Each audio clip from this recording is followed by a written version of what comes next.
Perfecto. A comenzar. Primero le vamos a agradecer porque nos aceptó esta invitación y nos está ayudando en nuestro proyecto de clase de periodismo de opinión.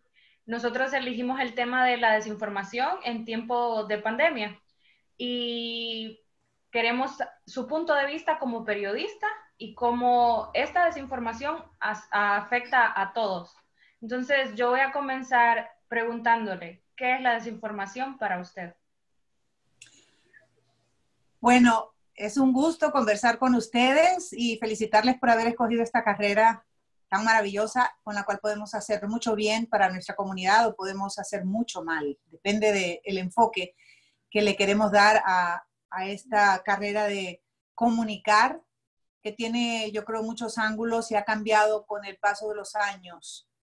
Cada situación que vivimos, pues yo creo que utilizamos las reglas del periodismo a conveniencia de muchos o de unos pocos. Nuestra labor como periodistas es mantener informada a la comunidad de los hechos que ocurren y dar los datos lo más verídico posible de lo que acontece. En cuanto al periodismo de opinión, sabemos que ya ahí tiene otros elementos que rigen este tipo de periodismo, que a veces se confunde, porque el periodismo de opinión hoy en día tiende a representar instituciones que tienen agendas privadas, que tienen presupuestos a veces bajo la mesa.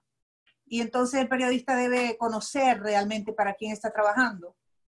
Si es para un medio, si es para un gobierno o si es para la comunidad que le está escuchando. Hoy en día las agendas de los periodistas son muy abiertas. El periodismo de opinión hoy tiene nombre y apellido y casi siempre lleva la firma del periodista que está al frente de este tipo de opiniones. La desinformación es una definición que yo hoy la tuve que buscar para recordarme de qué se trata, porque la desinformación no es una definición que ustedes o yo hemos puesto en el diccionario o en Google, porque hoy en día ya no vemos el diccionario, vamos a Google. Pero son definiciones que se interpretan de acuerdo al beneficio de muchos o de unos pocos. Y cómo utilizamos, son herramientas. La desinformación son herramientas, porque la definición que encontré es que desinformación es manipular la información o la manipulación mediática, fomentar la ignorancia, evitar la circulación de información, es la divulgación de datos, de noticias no favorables para quien la está manipulando. Imagínense, o sea que es una sola palabra con muchas definiciones. Y cada definición de lo que es desinformación, pues está al servicio del cliente. Yo creo que la desinformación es un arma muy peligrosa porque puede manipular opiniones públicas que pueden resultar en beneficio para unos pocos y en detrimento de mucha gente.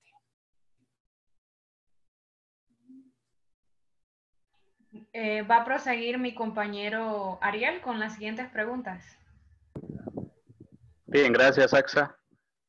En el contexto periodístico, por supuesto, y en una realidad como la nuestra, como la hondureña, es un anhelo conseguir un empleo en una gran compañía, por supuesto, a nivel nacional que existen, y por supuesto dar ese salto y en el que usted personifica un ejemplo notable, ¿no? de traspasar las fronteras y llegar a la televisión estadounidense, por ejemplo.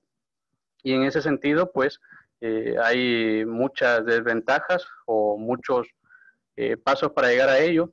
En Honduras, por ejemplo, uno de ellos es que poseer el título de periodista, la licenciatura en periodismo no garantiza un empleo dentro del rubro, ¿no? Sin embargo, hay otras opciones. Y encaminado a eso, yo pregunto, ¿es esta la época ideal para practicar un periodismo independiente?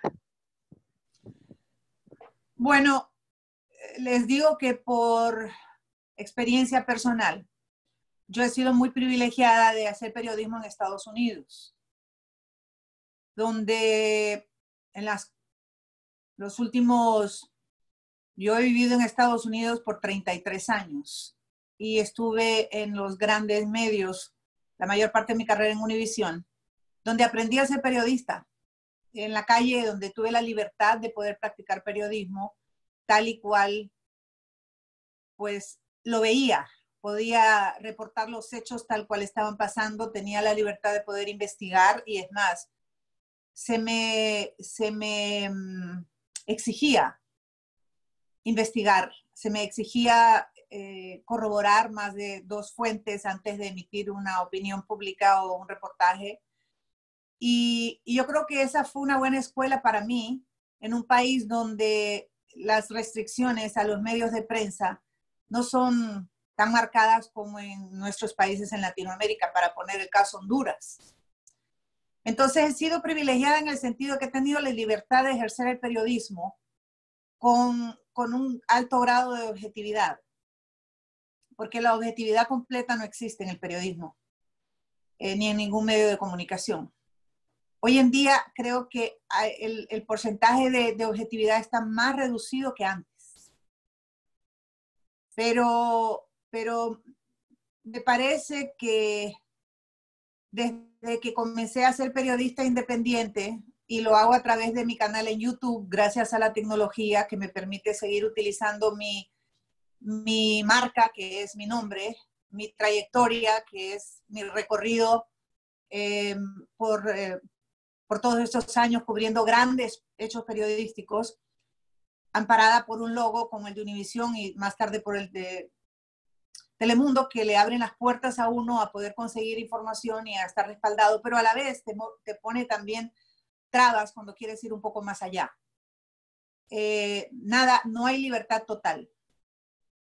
Pero he tenido más libertad que otros periodistas para poder hacer mi labor y eso me ha dado un privilegio de poder cubrir muchos hechos. Ahora, como periodista independiente, estoy comenzando a dar pasos en esta nueva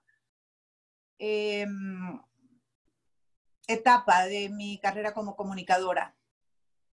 Y yo creo que el único filtro que debo tener es mi responsabilidad como profesional, mi respeto a la información y la credibilidad que el público siente que tengo. Entonces, esos son los frenos que yo tengo como periodista, esos son los referentes, porque el periodista independiente tiene más responsabilidad, porque estás de frente, tu estandarte es tu nombre, tu estandarte es tu compañía, tu estandarte es tu logo y el trabajo que realizas.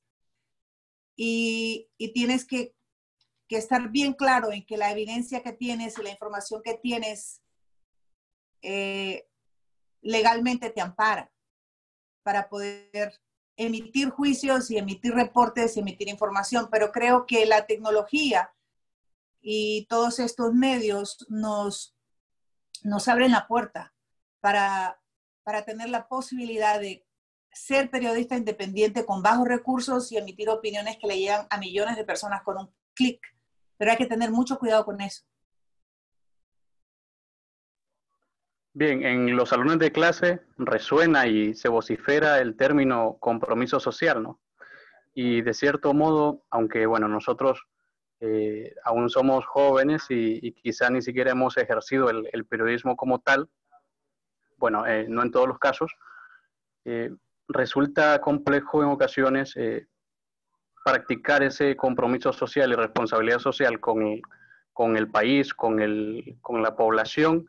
Si quizás somos presentadores, si quizás solo leemos un guión, si somos periodistas deportivos, por ejemplo, resulta muy mínimo el margen para ponerlo en práctica. Ahora, en esta situación, en esta época de pandemia, en que algunos países están en una miseria descontrolada, en una crisis de alimentos, ¿cómo puede el periodista ejercer finalmente ese compromiso social y convertirse en una figura más influyente?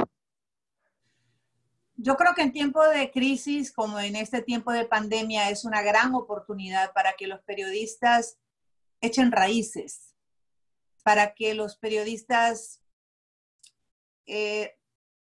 trasciendan. Porque yo he sido periodista de la calle, como he sido periodista de escritorio, de aire acondicionado, y creo que antes de llegar al escritorio es importante que andemos en la calle sudando, bajo la lluvia, bajo el frío, bajo el calor, sin comer, sin tomar café, enfermos a veces, porque solamente así podemos entender de qué se trata realmente ser periodista, de qué se trata hablar de la necesidad social que existe en nuestras comunidades, en nuestras familias. Es tener ese contacto directo, personal, que te pueda sensibilizar a ti primero antes de que tú puedas sensibilizar a la población contando una historia o siendo la voz realmente de esas voces calladas que yo creo que son los grupos que más nos necesitan como periodistas. Lo que no se ve, lo que se calla, lo que se oculta y los que más sufren, que es el pueblo, la gente, la comunidad, nuestras mujeres, nuestros niños, nuestros ancianos, nuestras familias, ¿no? Yo creo que en esta pandemia, muchos periodistas jóvenes como ustedes deben tomar la oportunidad, usando la tecnología que tienen a mano, para hacer periodismo más allá de un título o de una compañía. Yo creo que ustedes, como hacen muchos que se hacen llamar comunicadores influyentes, o como les dicen los influencers. Los influencers, que es una palabra que se ha hecho tan famosa, pero que realmente mucha gente influencia por enseñar a pegar pestañas, te conviertes en influencer porque abres tu casa y enseñas cómo te bañas, porque eres un influencer, porque eres un malcriado en un canal en YouTube. Pero yo creo que ustedes que son jóvenes pueden definir qué quieren hacer con ese micrófono, con esta cámara, con su imagen, con su nombre, porque esa es su primera empresa. La primera empresa para la que ustedes trabajan es AXA, Yesenia, Henning, Stephanie. Ustedes son ustedes tienen que desarrollar como Neida Sandoval. O sea, ya yo no estoy ligada a Univisión ni a Telemundo, sino que yo soy responsable de lo que yo hago, de lo que yo digo, de lo que yo produzco, de lo que yo escribo, de lo que yo pongo en mis redes sociales. Ustedes tienen esa ventaja hoy en día que nosotros no teníamos cuando yo comencé en esta carrera, incluso, o sea, hace un tiempo que no teníamos redes sociales. Cuando comenzaron los foros, famosos foros en internet, las compañías manejaban nuestra imagen. Y cuando comenzó todo esto de Twitter, Facebook, entonces nosotros nos liberamos y empezamos a controlar nuestras propias cuentas. Y yo creo que mucha gente hace muchas cosas con esas cuentas, pero ustedes pueden comenzar su labor periodística a través de sus redes sociales. Si a ustedes les interesa crear conciencia social, ustedes pueden contar historias con sus celulares. Yo tengo mi canal de YouTube y todo lo hago yo solita con mi celular. Yo decidí que yo iba a tener control de mi contenido. Ustedes pueden tener control de su contenido, no tienen que haberse graduado, si ustedes quieren empezar a hacer camino como comunicadores. Y yo creo que hacer una imagen, resonar con historias que la gente les va conociendo, que los gobiernos les van teniendo miedo porque saben que ustedes reportan la verdad con hechos, con evidencia, y que la exponen porque tienen este poder de exponerlo a través de las redes sociales, de la tecnología. Entonces, si ustedes siempre hacen un trabajo honesto, digno, sin querer ser héroes ni heroínas de la información, porque pueden terminar en la tumba, y ustedes saben que nuestro país es un país bastante peligroso para hacer periodismo, por las circunstancias que todos conocemos. Y Honduras no es la excepción. Hay muchísimos países. Y en Estados Unidos uno se expone a terminar en la cárcel por difamación, por divulgar información que no es cierta si no tiene evidencia a la mano. Pero si ustedes aquí tienen evidencia en su mano, ustedes pueden decirle al público, esto está pasando, esta persona es corrupta y aquí está la evidencia. Aquí sí pueden, porque aquí los corruptos van a la cárcel. Pero creo que pueden hacer mucho. Pueden convertirse en periodistas independientes a través de sus redes sociales antes de graduarse con licenciaturas y trabajar para una empresa. Pueden ya comenzar a hacer su imagen. y a desarrollar su credibilidad y a desarrollar ese caminito que ustedes quieran seguir, si quieren ser periodistas políticos o si quieren crear conciencia social, si quieren reportar hechos sobre riesgo social, crear conciencia de un hecho. Y ustedes definen qué tipo de periodistas quieren ser. Y sabe que ahora lo que usted menciona con respecto a las redes sociales, creo que tiene que ser algo que va desde antes de empezar a laborar en un canal. Yo una vez hice un casting para un canal aquí y lo primero que me preguntaron fue, ¿cuántos seguidores tiene en Instagram? ¿Cuántos seguidores tiene en Facebook? ¿Es viral usted? O sea, si yo la contrato, usted va a tener un público al cual llegar, entonces creo que ahora tener contenido que sea educativo o informativo en nuestras redes sociales vale mucho a la hora de ir a hacer un casting en un canal.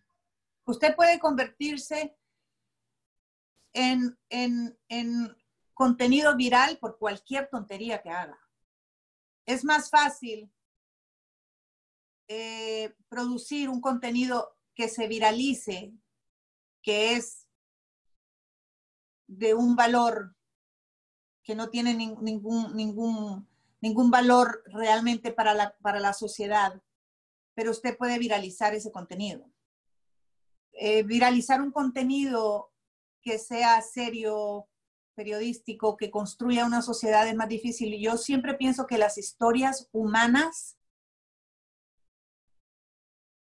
tienen el poder de ser virales porque el dolor humano lo siente todo el mundo. Es algo con lo que todos nos identificamos.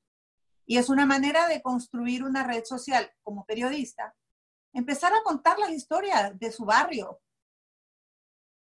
Siempre estamos escuchando la historia de la señora de la esquina que vende tortillas o el compañero que no puede conseguir trabajo y que se ha graduado, pero porque si no está en cierto partido político, pues no le dan trabajo, o denunciar abusos a personas que la mayoría tienen que ser adultos, porque si usted se mete a denunciar, por ejemplo, abusos infantiles, tiene que tener cuidado, usted sabe, ¿no? Uno siempre tiene que cuidarse como periodista.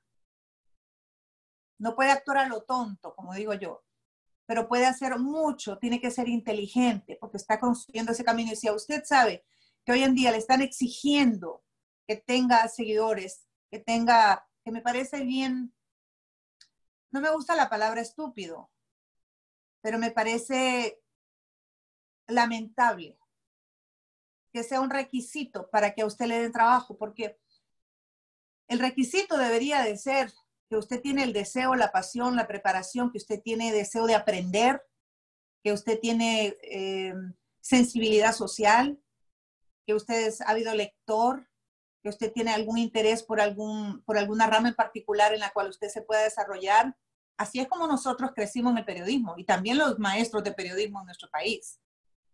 Pero que nuestros medios exijan eso a jóvenes como ustedes es lamentable, porque se hace camino al andar, golpe a golpe, dice la canción, por algo será. Entonces, no debería ser un requisito, pero si es un requisito, y ustedes saben que ya nuestra sociedad se ha dejado envolver por lo que son las redes sociales, que acuérdense, mucha gente compra seguidores. Hay dos tipos de seguidores. Los seguidores orgánicos, que son los seguidores reales que te siguen, que son personas, y los que no son orgánicos, que son los comprados. Hay gente que invierte mensualmente miles de dólares para tener 20 millones de seguidores, pero cuando hacen ustedes un en vivo no salen casi nadie, porque todos son fantasmas. Pero se ve muy bien que tienes 20 millones de seguidores, así que no se dejen engañar. Todos mis seguidores son orgánicos. Nunca he comprado un seguidor porque me parece que es una ridiculez. Me parece que me estoy engañando yo misma para decir, mi amiga tiene 1 millón y yo tengo 500,000. Cuando yo entro en un en vivo, yo sé que la gente está ahí y responde.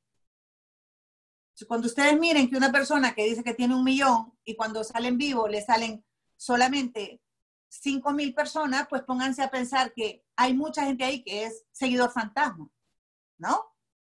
Así que no se dejen engañar, pero es importante que ustedes también, pues esa es una oportunidad para que ustedes comiencen a lo mejor a salir de su zona de confort y comiencen a entrevistar y a crear sus pequeñas historias y a publicarlas. Abran su canal en YouTube.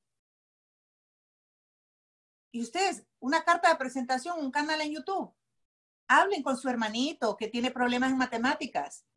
Presenten cómo los niños en este momento, por ejemplo, de pandemia, muchos niños que no tienen manera de estudiar virtualmente porque no tienen Wi-Fi, no tienen teléfono, no tienen internet, porque no viven en la capital o porque no tienen recursos. Esas son grandes historias. Y pueden ser historias de 1 minuto, 2 minutos, si quieren editarlas, y si no, simplemente testimonios. Pues si ese es un requisito, pues tómenle ventaja. Ese es el demo tape, como dicen acá. Es su video de demostración. Y díganle a sus amigos y a sus familiares, compartan la información para que ese contenido que ustedes están produciendo, pues se multiplique para que lo puedan compartir. Y yo seré la primera, que si ustedes me escriben y me dicen, estoy creando esto, se los comparto en mis redes. Porque yo estoy de acuerdo. Miren, a mí, después de mis 50 años, después de 40 años de carrera, hace 1 año y medio empecé mi canal en YouTube. Y yo estoy creando mi propio contenido. No tengo equipo, soy yo. Aprendí, todo lo hago en mi celular.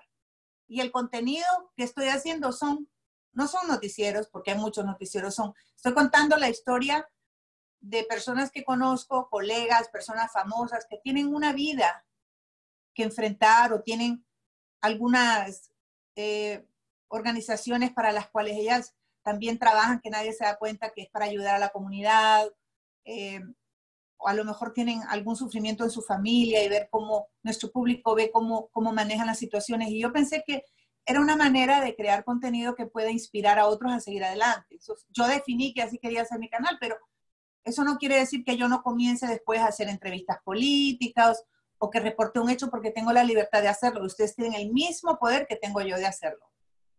Requiere un poquito de trabajo, aprender cómo usar esta tecnología que está al servicio nuestro.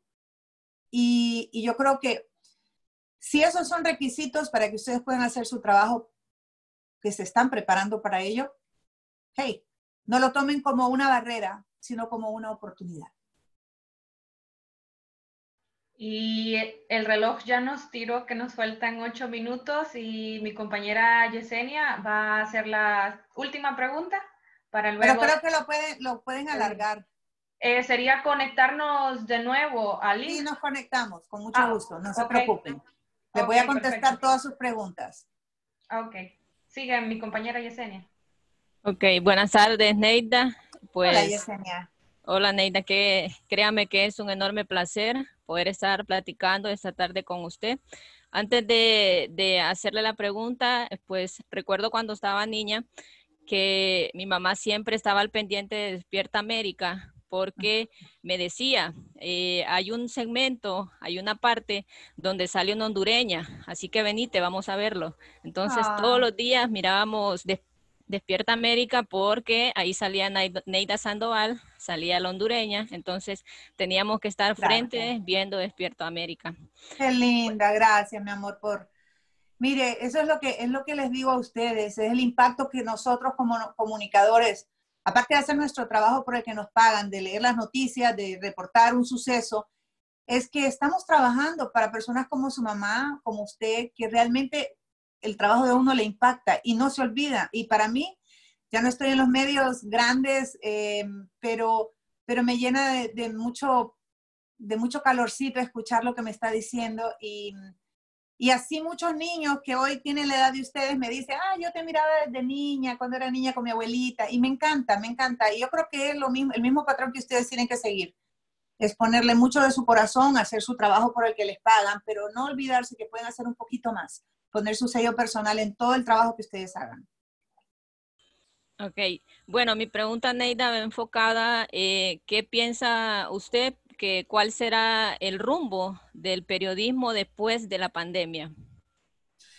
Bueno, yo creo que esta pandemia ha obligado a las grandes cadenas a regresar a la esencia de la comunicación, a la simplicidad de la comunicación. Venimos de grandes estudios de televisión rodeados de las luces mejores, de la tecnología más grande, y volvimos a reportar desde la casa con un celular. Es una gran lección. Yo creo que fue una sacudida para los grandes, la gran industria de la comunicación en Estados Unidos y en el mundo entero, de que hay elementos esenciales que no podemos olvidar, que es el ser humano, que con 2 o 3 cosas podemos comunicar, igual que con una gran inversión de tecnología.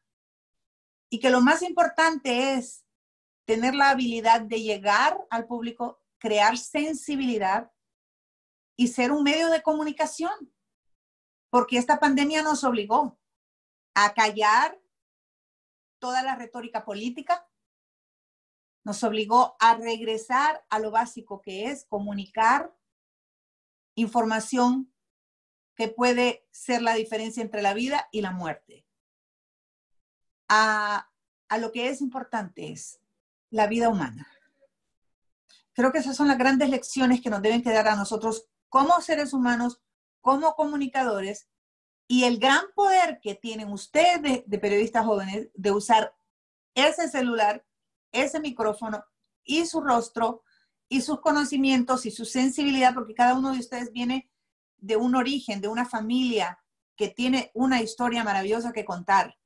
Todas las lecciones que ustedes han aprendido con sus abuelos, con sus padres, con sus primos, con sus tíos, en su barrio, en su casa, con su familia, eso es lo que los ha hecho a ustedes ser quienes son, y eso tiene un valor incalculable. Entonces yo creo que después de esta pandemia vamos a entender que para hacer periodismo no necesitamos más que el deseo de comunicar, un micrófono, una cámara, porque hoy en día todo es micrófono y cámara, todo es muy visual, y la pasión y la honestidad como comunicadores, para poder crear sensibilidad y poder crear cambios en una sociedad vulnerable, porque a eso se ha reducido esta pandemia. Y entender que la corrupción no para, que en los corruptos no hay sensibilidad, porque lo hemos visto en Honduras y en muchos lados, donde la sensibilidad que el periodista está mostrando no existe en los inescrupulosos que se siguen aprovechando de la necesidad del más necesitado. Pero lo más importante es el poder que tenemos como comunicadores con esta tecnología, que está al alcance de la mayor parte de la población en el mundo. Y que ustedes que están en Honduras ya no tienen que ver hacia las grandes empresas en Estados Unidos para poder llevar su trabajo periodístico, porque hoy en día su frontera no existe. Cualquier persona en cualquier parte del mundo puede ver el contenido que ustedes pongan en sus redes sociales o en un canal en YouTube. Lo único que tienen que preocuparse es de promover ese trabajo para que no se quede encerrado en un canal o con unos poquitos seguidores, y buscar alternativas de mercadeo, que eso ustedes mismos lo desarrollan con sus amistades. Todo el mundo tiene celular, todo el mundo tiene redes sociales. Pues el hecho es ver cómo le damos la vuelta para que ese uso sea productivo para el bien de muchos. Me parece fascinante lo que está pasando. Nos están dando un poder que antes no sabíamos que teníamos. O sea que sí, la pregunta es si el periodismo ha cambiado, se ha transformado a través con esta pandemia. Creo que nos hemos dado cuenta del poder que tenemos, que lo teníamos, pero lo usábamos para otras cosas. Y ahora nos estamos dando cuenta de que este poder de la tecnología es lo que está cambiando. No la tecnología en sí, sino cómo nosotros podemos utilizar esa tecnología para tener un mayor alcance de cualquier tipo de información y para crear conciencia social en un momento de emergencia como es la pandemia. O sea, podemos informar y ayudar. Y eso es muy valioso. Es decir, que el periodismo se ha transformado y, como usted lo menciona, las barreras se han roto gracias a las plataformas digitales. Es una nueva era, un nuevo tipo de periodismo, pero con las raíces de lo antiguo, que es el basado en informar la verdad. Una desgracia mundial ha globalizado nuestro poder a través de la tecnología, porque nos ha puesto, nos ha hecho darnos cuenta que nosotros mismos nos aislamos y nos encerramos y nos metemos en un hueco y que ponemos las fronteras, porque con la tecnología no hay fronteras.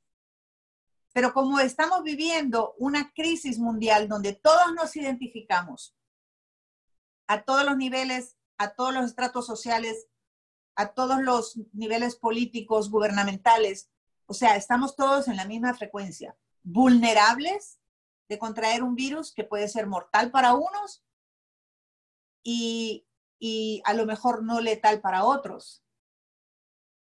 Entonces, nos hemos dado cuenta que un mensaje que nosotros mandamos o que viene un mensaje de Europa para acá, como comenzó en Europa la pandemia, toda la información que viene de España, toda la información que viene de China, toda la información que llega de Estados Unidos a un país como Honduras, es una plataforma que se ha nivelado porque ahora todos estamos usando las herramientas que otros han utilizado para lidiar con un problema que tenemos. O sea, ya no es un problema de Honduras, un problema aislado de Estados Unidos, sino que todos estamos peleando contra un mismo enemigo, que es un virus.